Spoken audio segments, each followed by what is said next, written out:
అవకాశం నా కోసం అడగట్లా, మీ భవిష్యత్తు కోసం అడుగుతున్నాను, మీ బిడ్డల భవిష్యత్తు కోసం అడుగుతున్నాను. అతనికి ఒక్క అవకాశం ఇస్తే ఏం జరిగింది? గూడెం గ్రామాల్లో చీకటి కడుపు చీలింది.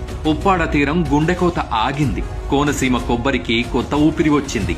అతనికి ఒక్క అవకాశం ఇస్తే ప్రతి పల్లె గర్వంగా తలెత్తి చూసింది. రహదారులకు మహర్దశ వచ్చింది. సనాతన ధర్మం తన ఉనికిని చూపింది. అతనికి ఒక్క అవకాశం ఇస్తే అమరజీవి జలధార ప్రాజెక్టు ప్రాణం పోసుకుంది.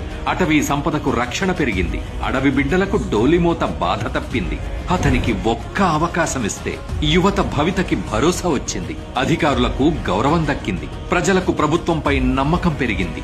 అతనికి ఒక్క అవకాశం ఇస్తే పల్లె పండుగతో పంచాయతీలు ప్రాణం పోసుకున్నాయి. దేవాలయాలు నిత్య పూజలతో కళకళలాడుతున్నాయి. పిఠాపురంలో అభివృద్ధి పనులు పరుగులు పెడుతున్నాయి. సమస్య చెప్పుకుని ఇంటికి వెళ్లక ముందే పరిష్కారం గుమ్మంలో సిద్ధంగా ఉంటుంది. సార్ ఒక్కరే ఇది చేయగలరని నమ్మకంతో పార్టీ ఆఫీస్ దగ్గర మొండిగా కూర్చున్నట్టు చేశాం సార్. మీరు చేసిన సాయానికి మాత్రం ధన్యవాదాలు తెలియజేసుకుంటున్నాను సార్. ఇది ఒక రోజు ప్రయత్నం కాదు, దశాబ్దాల పాటు సాగే ప్రయాణం. అతని నేటి ఆలోచనలు రాబోయే తరాల భవిష్యత్తుకు పునాదులు. నన్ను నేను తగ్గించుకోకపోతే 3,500 కోట్ల రూపాయలతో పల్లి పండుగ 1.0 చేసేవాళ్ళమా? 4,000 కిలోమీటర్లు రెసిసి రోడ్లు వేయగలిగే వాళ్ళమా?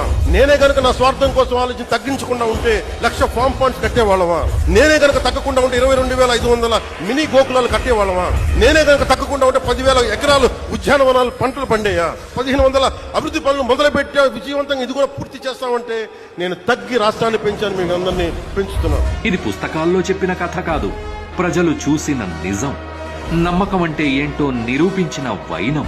అందుకే అతన్ని నమ్మి ఓటేసిన ప్రతి ఒక్కరూ నేను నమ్మినోడు గొప్పోడు అంటూ గర్వంగా తలెత్తుకుని తిరుగుతున్నారు. బ్రతికున్నంత వరకు సేనాని వెంటే మా ప్రయాణమంటూ ఎలుగెత్తి చెబుతున్నారు.